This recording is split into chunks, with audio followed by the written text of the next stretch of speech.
Nagkasakit ang 12 taga Sultan Kudarat, Maguindanao matapos daw silang kumain ng isda at makaroni. Yan at iba pang balita sa Mindanao, hatid ni Tek Ocampo. Isunugod sa ospital ang 12 magkakamag-anak sa Sultan Kudarat, Maguindanao matapos manong malason sa kinaing tanghalian.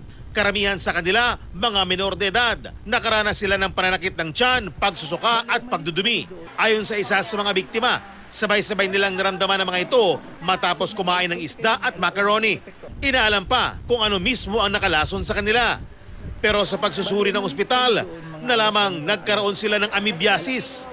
Ayon sa isang doktor, posibleng hindi naluto ng maayos ang kanilang kinain kaya sila nagkasakit. Nakaranas ng hanggang 4 na oras na rotational brownouts ang Zamboanga del Sur. Ayon sa Zamboanga del Sur Electric Cooperative o Zamzureco 1, nagkaroon ng problema sa makina ang Mapalad Corporation. Ito ang kumpanya nagsusupply ng 5 megawatts na kuryente sa Zamzureco.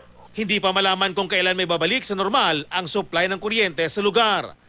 Ganito rin ang sitwasyon sa Kidapawan City na nakararanas ng hanggang 4 na oras na rotational brownouts. Ayon sa Cotabato Electric Cooperative, nagkukulang sila sa supply ng kuryente. Walang sinabi ang kumpanya kung bakit kulang ang supply ng kuryente. Pero paliwanag nila, inutusan sila ng National Grid Corporation of the Philippines na magpatupad ng rotational brownout. Ayon naman sa alkalde ng lungsod, 35 megawatts ang kailangan ng lungsod pero nasa 24 megawatts lang ang supply ngayon. Nilisa na ng mga evacuee ang Zamboanga City Grandstand matapos ang 2 taong pamamalagi dito dahil sa Zamboanga Siege. Sinira na rin ang lokal na pamahalaan ng mga barong-barong na itinayo ng mga evacuee. Ayon sa CDRRMC, binigyan ng mga evacuee na hanggang Idil Fitr o pagtatapos ng Ramadan nitong Biyernes para lisanin ang grandstand. Ito ay para bigyang daan ang rehabilitasyon ng mga nasirang sports facilities. Bibigyan naman ang mga residente ng permanenteng tirahan.